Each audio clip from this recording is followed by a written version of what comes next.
Aí eu recebo mensagens no meu WhatsApp, no direct do Instagram, até mesmo no Facebook rolou uma comunicação sobre esse assunto e a galera pedindo: "Eduardo, você não vai comentar sobre Casamento às Cegas Brasil, a temporada de 2025, a temporada 50 mais?" Claro que vou, né, até porque eu sou público-alvo em diferentes camadas.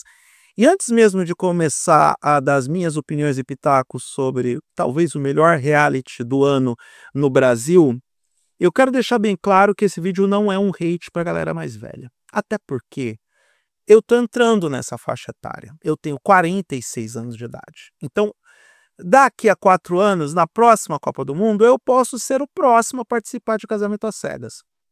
Mentira, eu não vou participar desse negócio não. Porque o grande lance desse programa é que a gente tem que encarar ele como um experimento, e não algo que a gente carrega para toda a vida.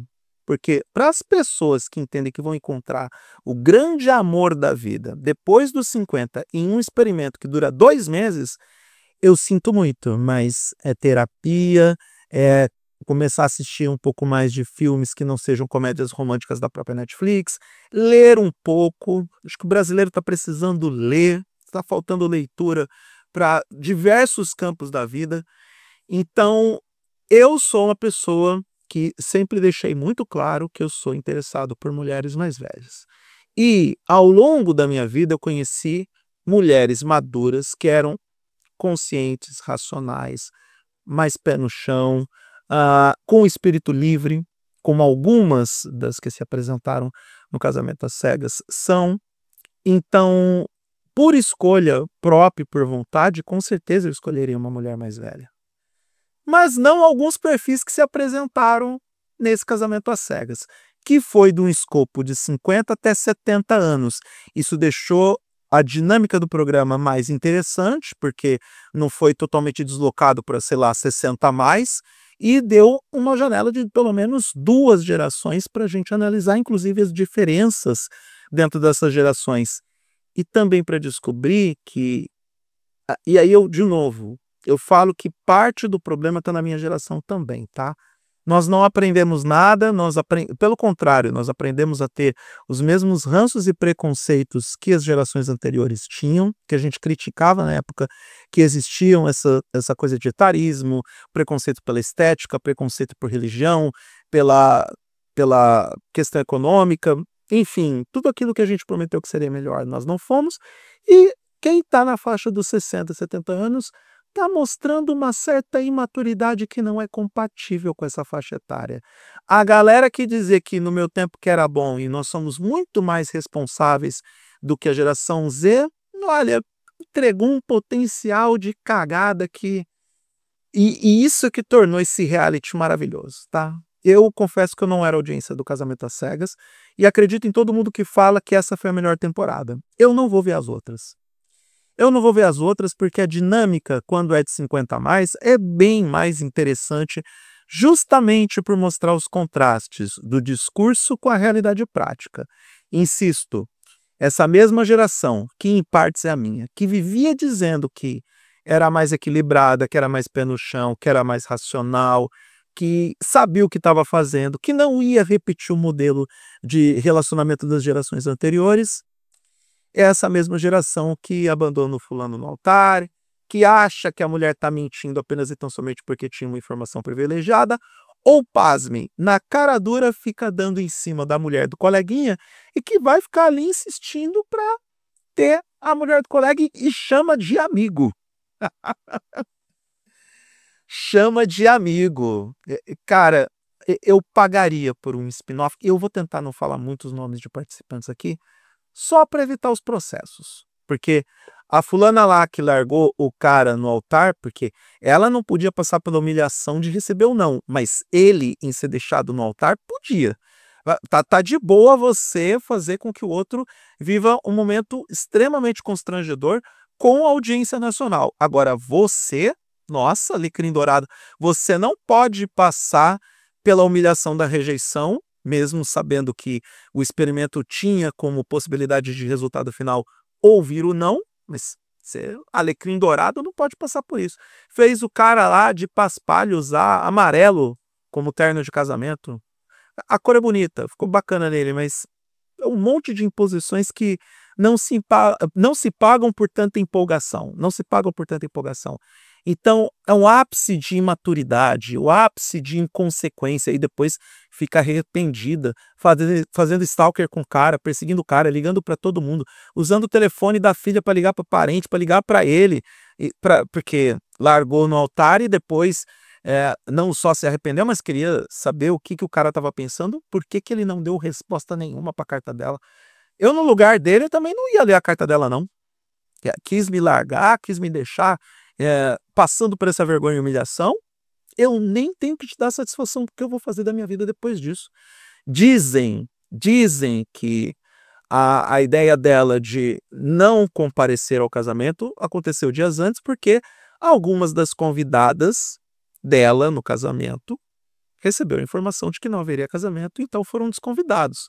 E, de fato, no casamento, na tentativa de casamento, não tinha parente dela ali entre os presentes, entre as testemunhas.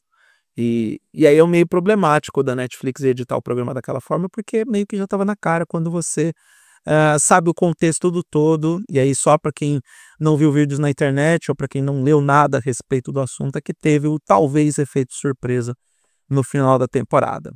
Mas vamos falar do Rivotril? Vamos falar do Rivotril? Deus do céu, o ser mais insuportável dessa temporada. E ainda assim, eu pagaria por um spin-off entre o Rivotril e a Sylvia.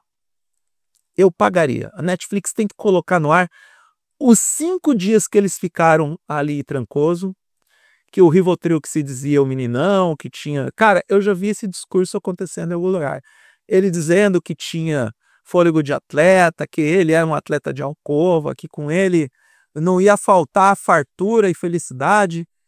A Sylvia lá, toda cheia de amor para dar, louca, subindo pelas paredes, não teve nada com o Rivotril. Não teve...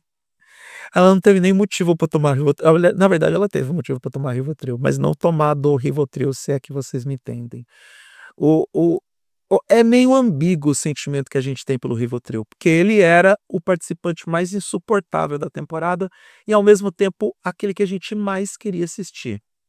É aquela relação de amor e ódio. É o tipo de pessoa que a gente ama odiar. E, por favor, não use esse termo odiar literalmente. Eu sei que eu estou usando termos meio fortes, mas eu não estou aqui pregando ódio ao Rivotril. Mas a gente ama ter aquele sentimento de ranço em relação a ele. Principalmente com o que ele fez com a Sylvia, o que ele fez com a Lika, o que ele fez com o parceiro da Lika, que também... Olha só que coisa, né? Dona Lika, a senhora precisa de ajuda, tá? A senhora precisa de ajuda.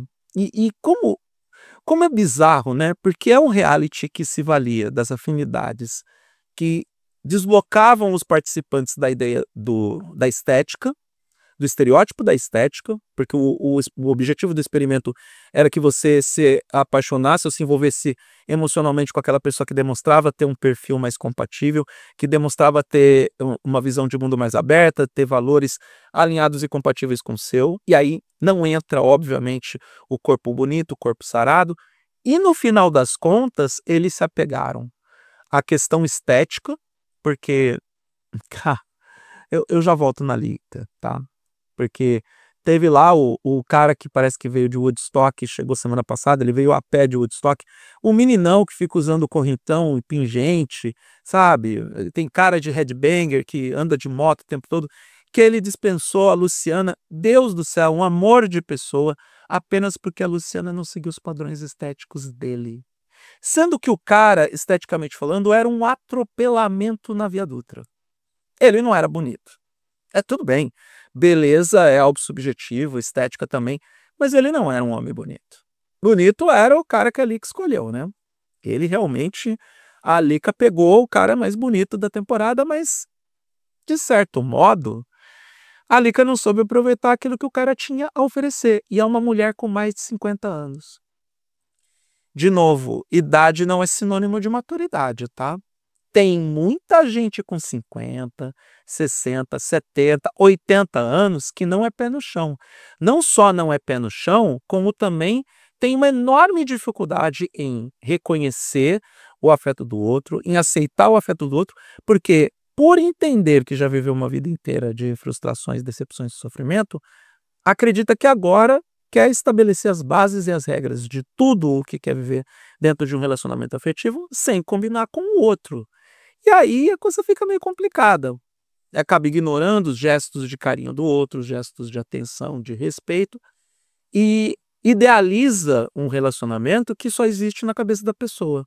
E isso não tem nada a ver com as mulheres. Eu estou citando os exemplos das mulheres porque foram elas que se envolveram mais com o experimento e entenderam que o que era um experimento poderia ser a grande chance da vida delas para encontrar o grande amor da vida depois da maturidade. E obviamente não é assim que funciona. Apesar de que, voltando ao Rivotril, ele também disse que ele estava muito envolvido com a ideia de ficar com uma mulher como a Sílvia, e em teoria, e isso porque o Rivotril só soube do que a Sílvia aprontou depois que assistiu o programa. Que ela veio com aquela ideia de, eu vou deixar o cara que eu me interessei para outra porque a outra é a mais velha do grupo, que é um absurdo, né? Etarismo, rivalidade feminina, falta de sororidade, um pacote de problemas nessa decisão de você simplesmente deixar para outra, para coleguinha, o cara mais velho porque tinha idades compatíveis. E de novo, é Patrícia, eu não me lembro o nome, acho que é Patrícia. Deixa eu dar uma olhada aqui na minha colinha, porque temos aqui todas as pessoas aqui. Fátima, isso. Fátima Tafo, mulher de 4 filhos e avó de 9 netos. Frequenta a academia todos os dias e adora pubs de rock. Quer um homem que ela possa admirar para sempre. A Fátima, aos 70 anos, era um mulherão. Um mulherão. Só que é outro negócio, se o Rivotril tivesse ficado com ela, ela teria também chutado o Rivotril em 3 tempos. Porque, independentemente da confusão que a Sílvia fez de deixar o Rivotril para a coleguinha, ela não tem culpa nenhuma, se bem que também ela plantou a semente, né? Porque ela deu o toco no cara e depois voltou. Ela não tem culpa nenhuma do cara não ter sido honesto o suficiente, sincero o suficiente, para desistir dela. Porque ele falou, eu fiquei broxado com o fato de você ter desistido de mim depois voltado, eu tô com a cabeça bagunçada, eu tô meio confuso, mas vamos em frente, porque afinal de contas é a Netflix pagando uma viagem para o Trancoso. Quem não gosta disso? Acho que parte do que passou pela cabeça dele foi isso.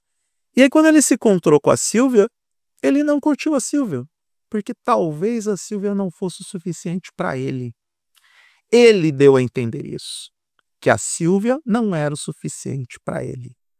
E ele estava o tempo todo de olho na Lica, que era a escolhida do coleguinha lá, do dentista.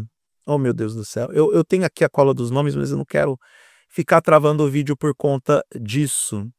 Mas ele era o mais novo, Leonardo. Leonardo era o mais novo do experimento. Então, esses comportamentos e essas decisões, os mais velhos, e aí eu vou me incluir nesse pacote, acusam os mais novos de fazerem isso. Só que é o teu negócio. A gente tem que parar de pegar no pé das gerações mais novas, porque na juventude o nosso potencial de fazer merda é gigantesco. A gente faz merda atrás de merda. E é o teu negócio. A experiência que a gente acumula na vida, a maturidade tem que estar acompanhado com a abertura de visão de mundo, com a própria autocrítica, a capacidade de fazer autocrítica, que é algo que eu pego muito nos pés. Pego muito no pé das gerações mais velhas, da incapacidade de fazer autocrítica, de achar que o mesmo posicionamento sempre, que a mesma tomada de decisão é aquela que é a mais aceitável, é aquela que vai dar certo.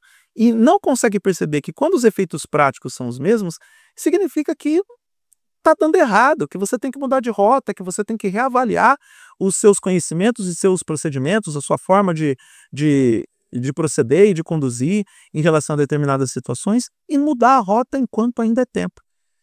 Só que é o tal negócio, né? Quanto mais velho a gente fica, mais a gente se agarra a determinadas convicções, preceitos, conceitos e até mesmo preconceitos. Etarismo dentro da faixa de 50 a mais, dentro da faixa de 60 a mais, é algo mais comum do que se possa imaginar. Nesse aspecto, o Casamento às Cegas 2025, Brasil, porque eu duvido que nos Estados Unidos, no Reino Unido, na Austrália vão repetir esse experimento, essa edição do Casamento às Cegas mostrou que existe sim todo o pacote de preconceitos dentro da geração mais velhas que a gente já sabia que existia há algum tempo. Etarismo, questão estética, o ranço de sempre fazer a mesma coisa, de não querer abrir mão de algo para construir algo a dois. Isso é típico das gerações mais velhas. E eu entendo perfeitamente esse efeito, essa visão de mundo que a gente acaba absorvendo com o passar do tempo. Conforme a gente vai envelhecendo, a gente vai se agarrando a velhas convicções, achando que o novo é algo que vem para nos destruir. Sendo que o novo sempre vem, a gente sempre aprende com o novo. É inevitável. Vale para mim, vale para você, vale para qualquer um que está assistindo esse vídeo. Eu, às vezes, me pego nesses ranços e preconceitos e preconcepções estabelecidas de achar que o novo não é algo que vem para construir, não é algo que vem para agregar alguma coisa a mim, não é algo que vem para que eu aprenda com eles. E eu resisto bravamente a essa ideia de ficar fazendo as coisas do mesmo jeito e de não me abrir para o novo, tanto que nesse momento, eu continuo trabalhando com grupos que tem muita gente nova e aproveitando o máximo que eu posso absorver dos ensinamentos que eles me passam de forma direta e indireta. Então, Casamento às Cegas Brasil 2025 foi um experimento que foi muito além de apenas encontrar casais. Até mesmo o casal que deu certo, depois se separou, porque os dois não queriam abrir mão do transformar de vida que envolve estar num relacionamento afetivo, estar num casamento. Algo que é absolutamente normal na teoria. Me deu um pouco de dor ver o casal que mais deu certo no programa se separar depois, porque as diferenças eram difíceis de se lidar. Se bem que eu acho que a Aidê foi até longe demais na relação com o escolhido dela, porque ela era muito pé no chão, e ela estava certa em ser muito pé no chão. Ela fez o que pôde para o relacionamento dar certo, enquanto que o garotão de 65 anos que ela pegou não estava muito afim de ter esse processo de construção de relacionamento. Ele queria seguir com o lifestyle dele de pegar um monte de gente e de ser bicho solto, porque ele entendia que o corpo dele eram as regras dele. Eu também acredito um pouco nisso, tá? Meu corpo, minhas regras, mas eu combino com as outras pessoas de que funciona assim. Vai pra cama comigo quem quer, quem me aceita desse jeito, quem não quer, paciência, vamos ser bons amigos. E outra coisa, muito importante, não é porque eu penso dessa forma que eu tenho que me casar com alguém e impor para outra pessoa que ela tem que ser do meu jeito, do meu estilo de vida. Isso não existe. Isso não funciona na realidade prática, ainda mais com gerações de mulheres que amadureceram dessa forma e que avançaram na visão de mundo, obtendo uma maior independência, obtendo uma maior autonomia de voo, com visões mais amplas do que os homens. Isso aconteceu ao longo das últimas décadas. Sem falar no uruguaio babaca, imbecil, que terminou com a outra. Meu Deus, cara, como... Eu faço questão de buscar o nome dela, porque como me dói a ideia de pensar que a Nívia, de 57 anos, que ela acabou desistindo do casamento porque descobriu aos 45 do segundo tempo que o noivo dela era um babaca que achava que por ela ter uma informação diferente sobre o funcionamento do programa, que ela estava mentindo. Como o uruguaio foi babaca? Tá, vou sair do estereótipo do Uruguai e vou atrás do nome dele, tá? O nosso amigo... Ai, meu Deus do céu. Que é muita gente. Tem muita gente aqui que foi planta no programa, né? Que não... Assim... Nada, né? Tudo água, né? O Ricardo Zanado, que nasceu em Montevidéu. Como ele foi babaca e escroto. Como ele foi babaca e escroto com a companheira, com a Nívia, que era uma mulher lindíssima, uma mulher pra frente, atualizada, com um corpo bonito, cheio de tatuagens, inteligente, arejada. Ela estava entregue à experiência, fez de tudo para dar certo com o cara, para nos 45 do segundo tempo ele chamar ela de mentirosa porque ela tinha uma informação privilegiada. Esse aí merece ficar solteiro. Esse merece ficar sozinho. E acho que é o que ele quer, porque ele nunca se casou, né? Então, minha gente, Casamento às Cegas Brasil 2025 foi um excelente experimento, apesar de ter me causado gatilhos, ter me causado raiva, ter me provocado a ponto de fazer algumas reflexões sobre os meus procedimentos com as minhas parcerias, com as minhas amizades femininas, com as pessoas que eu conheço no mundo real e no mundo prático, e rever algumas visões de mundo e alguns posicionamentos, porque afinal de contas, parte dos participantes era da minha geração. Eu tenho 46, eles tinham 50, é basicamente o mesmo pacote cultural e de visão de mundo. Então eu tenho que começar a rever os meus conceitos para ser um ser humano melhor e para aumentar o meu potencial de relações e relacionamentos, porque apesar de eu só querer me relacionar com mulher mais velha, não quer dizer que eu quero ficar sozinho lá na frente. Daqui a uns 10 anos, as idades serão compatíveis e eu vou ter que saber lidar melhor com essa situação. Eu não me vejo, sei lá, me relacionando com mulheres mais novas do que eu. Por isso que a minha tendência é ficar sozinho. Mas nunca, nunca que eu for... Ó, o limite está estabelecido no Rivotril. Eu nunca vou ser um Rivotril na vida. Porque esse vai terminar os dias dele sozinho. Porque mulher nenhuma vai querer ficar com um cara desse. Pode ter certeza disso. Porque, gente, não é estética, não é a beleza, não é o corpo sarado, não é nada disso. Não é a roupa que você usa, tá? O cara que... Esse aviso é pro cara que dispensou a Luciana. Não é a roupa que você usa. Não é aquilo que você veste, não é o seu corpo. É a sua personalidade. É o que você tem por dentro. É a sua essência. No final das contas, o que vale é a essência. E pelo amor de Deus, galera de 50, 60, 70 a mais, deem mais tempo para relacionamentos florescerem e não pense em casar não, tá? Não pensa no casamento não, tá bom cada um na sua casa, vocês se pegando de final de semana, viajando para Paris ou para Nova Delhi ou para Nova York, sabe? Tomando um bom vinho, indo para Termas de São Pedro, indo para Trancoso, quem sabe? Aproveitem a vida, beijem muito na boca, sabe? Vão para interação física também, se possível, sempre que possível, estabeleçam as afinidades também em função daquilo que vocês absorvem em termos de cultura e arte, porque isso é muito importante, mas sempre procurem ter visões abertas em relação ao mundo, em relação ao outro, porque a melhor coisa que a gente pode ter na vida, além de uma companhia, é um companheiro que entenda e respeita o nosso mundo. Mas para isso você precisa inevitavelmente respeitar o mundo do outro.